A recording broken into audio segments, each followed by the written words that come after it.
اگر نہیں ہوگا تو یاد رکھیں قریب موت آنے والی ہے۔ ہوگا کیا؟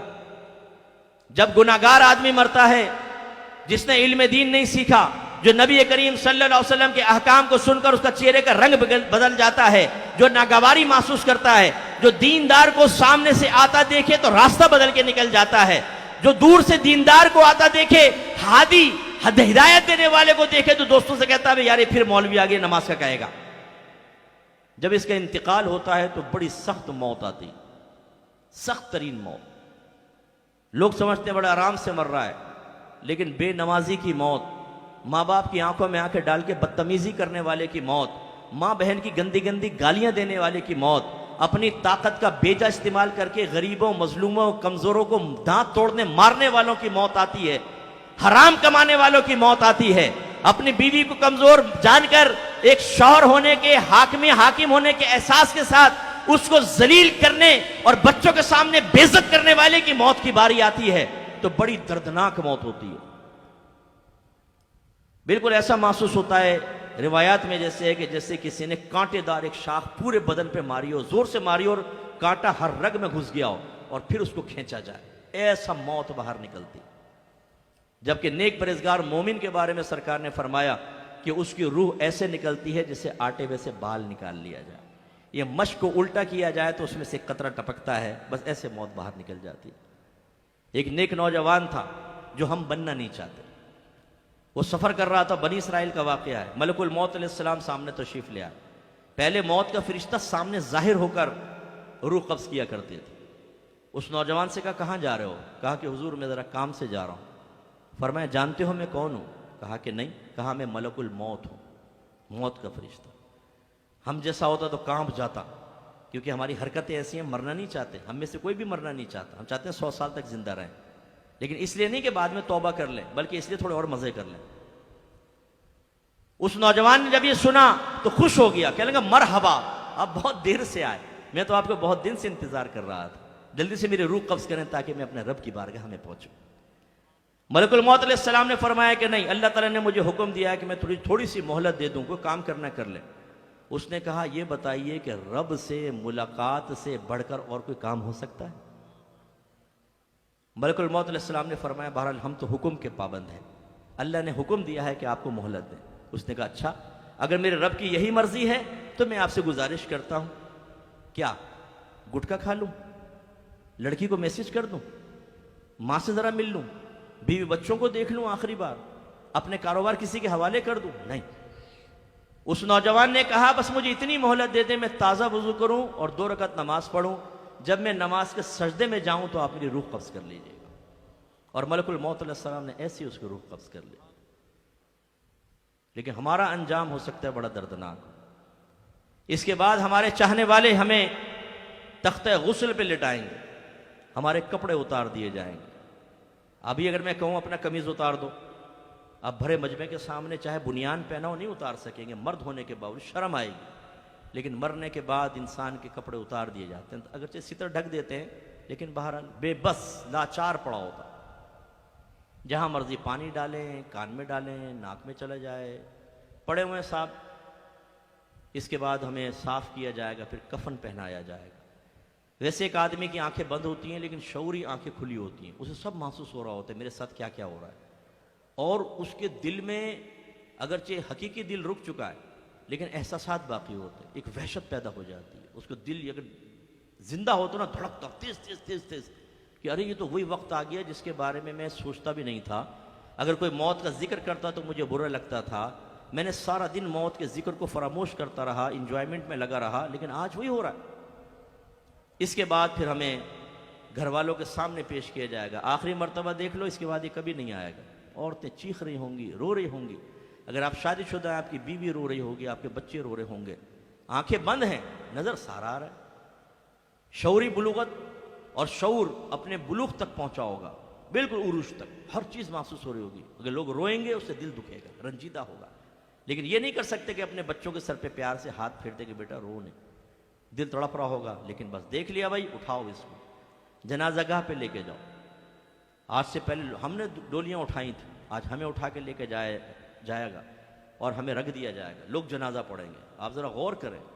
کبھی اس کا پریکٹیکل کرو، 4-5 لوگوں کی صف بنا لو اور آگے لیٹ کر دیکھو، تاکہ احساس ہو مرنے کے بعد کیسا محسوس ہوتا ہے۔ پہلے آپ نے کھڑے ہو کے مردے کو دیکھا، اب وہ لیٹا ہوا کھڑے ہو کے دیکھ رہا ہوتا اور وہ نماز پڑھ رہے ہوتے ہیں۔ اس کے بعد ہمیں قبرستان لے جایا جاتا ہے، اندھیری قبر میں اتار دیا جاتا ہے، کوئی دوست کام نہیں آتا،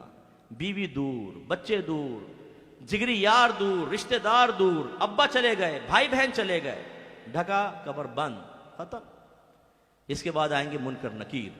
میرے آقا صلی اللہ علیہ وسلم نے ارشاد فرمایا کہ 2 کالے رنگ کے فرشتے ہیں، ان کے دونوں کندھوں کے درمیان کئی میل کا فاصلہ ہے، بال لمبے لمبے قدموں تک ہیں، آنکھیں بڑی بڑی نیلی دیگ کی طرح ہیں، چہرے سیاہ، دانت بڑے بڑے لمبے ہیں، اور دونوں کے ہاتھ میں ایسا گرز ہوتا ہے، گرز کا مطلب ایک ڈنڈا، اس کے اوپر ایک گولا لگا، اس میں کیڑے نکلے ہوتے ہیں۔ فرمایا وہ اتنا بھاری ہے کہ اگر اس کو زمین پر رکھ دیں تو دنیا بھر کے تمام جنات اور انسان مل کر نہیں اٹھا سکتے، اور وہ قبر کی دیواروں کو اپنے دانتوں سے چیرتے ہوئے وہاں پہنچتے ہیں اور جھڑک کے اٹھاتے ہیں ایسے گناہگار کو، وہ ڈر کے اڑ جاتا ہے، بیٹھ جاتا ہے۔ پھر پوچھتے ہیں مر ربو کا، تیرا رب کون ہے؟ ما دینوں کا، تیرا دین کیا ہے؟ ما کنت تقول فی حق ھذا الرجل، تو اس شخص کے بارے میں کیا کہا کرتا تھا؟ میرے آقا تشریف لے آتے، باقاعدہ سامنے دکھایا جاتا ہے، ھذا الرجل فرمایا، ھذا یہ کلام عرب میں ھذا اس میں اشارہ ہے، قریب کے لیے استعمال ہوتا ہے، اور محسوس مبصر کے لیے اس کی وضع ہوئی ہے۔ محسوس اسے کہتے ہیں جس کو آپ احساس کر سکیں، مبصر اسے کہتے ہیں جسے آپ دیکھ سکیں۔ اس کا مطلب ہے میرے آقا بالکل قریب ہیں، ان کو محسوس کر سکتے ہیں، ان کی خوشبوئیں آ رہی ہوں گی، گلاب کی طرح خوشبو ان کے بدن سے نکل رہی ہوگی۔ لیکن اندازہ کریں جس نے نبی کریم کی صلی اللہ علیہ وسلم کی سنت کو چھیل چھیل کر نالیوں میں بہایا ہو، جس نے قرآن اور حدیث کو ہاتھ نہ لگایا ہو، جو نبی کریم کے احکام سے نفرت کرتا ہو، جو ساری زندگی احکام سے راہ فرار اختیار کرتا رہا ہو، یہ کس منہ سے سرکار کو دیکھے گا؟ نگاہیں جھک جائیں گی، شرم آئے گی، اللہ نہ کرے جواب نہ دے سکے، اللہ نہ کرے، اور اگر وہ جواب نہیں دے سکے گا تو ایسا گرز ماریں گے کہ ہڈیاں چورا چورا ہو جائیں گی۔ اور بے نمازی کے بارے میں میرے نوجوانوں، جو آج مؤذن حی علی الصلاۃ حی علی الفلاح کہہ رہا ہوتا ہے، اور آپ آوارہ گرد دوستوں کے ساتھ سامنے کھڑے ہوتے ہیں، لیکن اذان ہوتی ہے تو اس لیے دور چلے جاتے ہیں کہ لوگ کہیں گے جماعت ہو رہی ہے تم یہاں کھڑے ہو، پھر واپس آ کے کھڑے ہو جاتے ہیں، لیکن نماز نہیں پڑھتے، اللہ کی رحمت کا شکرانہ ادا نہیں کرتے، اس کی نعمتوں کا، انعامات کا، احسانات کا شکرانہ ادا نہیں کرتے۔ آپ کے بارے میں نبی کریم فرماتے ہیں کہ بے نمازی کے لیے قبر کی دیواریں ملتی ہیں تو اس کی پسلیاں ٹوٹ ٹوٹ کر ایک دوسرے میں گھس جاتی، یوں پیس دے گی، زبان باہر، آنکھیں ابل کر باہر، بھیجا باہر نکل آئے گا، ٹکڑے ٹکڑے، پھر ہٹیں گی، پھر صحیح ہو جائیں گے، پھر پتہ نہیں کتنی مرتبہ یہ معاملہ ہوگا، پھر میدان محشر ہوگا، سارے اپنے قبور سے نکلیں گے، آج فیصلے کا دن ہوگا، یہ ڈے آف ججمنٹ ہے، جس کو آپ نے گالی دی تھی، جس کو آپ نے مارا تھا، جس کو گھور کر دیکھا تھا، جس کا حق دبایا تھا، جن کے مال دبا کر بیٹھے ہوئے تھے، جو اللہ تعالیٰ کے احکام کی نافرمانی کی، جو نبی کریم صلی اللہ علیہ وسلم کی نافرمانی کی، آج اس کے حساب کا وقت آیا ہے، بدن کانپ رہے ہوں گے، انسان پسینے پسینے ہوگا، جنت بھی سامنے ہوگی اور جہنم کو 70,000 فرشتے کھینچ رہے ہوں گے۔ اس وقت میں فرق پتہ چلے گا، جن کا آپ مذاق اڑاتے ہیں نا، آج داڑھی والا نوجوان نگاہیں جھکا کر سب کھیل کود چھوڑ کر مسجد میں جا رہا ہے اور آپ سمجھتے ہیں بے وقوف اور بدھو ہیں اس دور کے، ابے بھائی انجوائمنٹ کرو یار، 4 دن کی زندگی ہے، یہ میدان محشر میں پتہ چلے گا۔ نیک آدمی کو عرش کا سایہ ملے گا، اسے VIP پروٹوکول ملے گا، نبی کریم اپنے نورانی ہاتھوں سے حوض کوثر کے چھلکتے جام پلائیں گے، اس کے سیدھے ہاتھ میں اعمال نامہ دیا جائے گا۔ قرآن کہتا ہے کہ جب سیدھے ہاتھ میں نامہ اعمال ملے گا، وہ اپنے قریبی لوگوں کے پاس آئے گا اور کہے گا کہ دیکھو میں تو پہلے ہی جانتا تھا اللہ تعالیٰ مجھے سیدھے ہاتھ میں نامہ اعمال دے گا۔ اس کو حکم ہوگا جنت میں جاؤ۔ اب آئے گی ہماری باری، اب آئے گی فراڈیوں کی باری،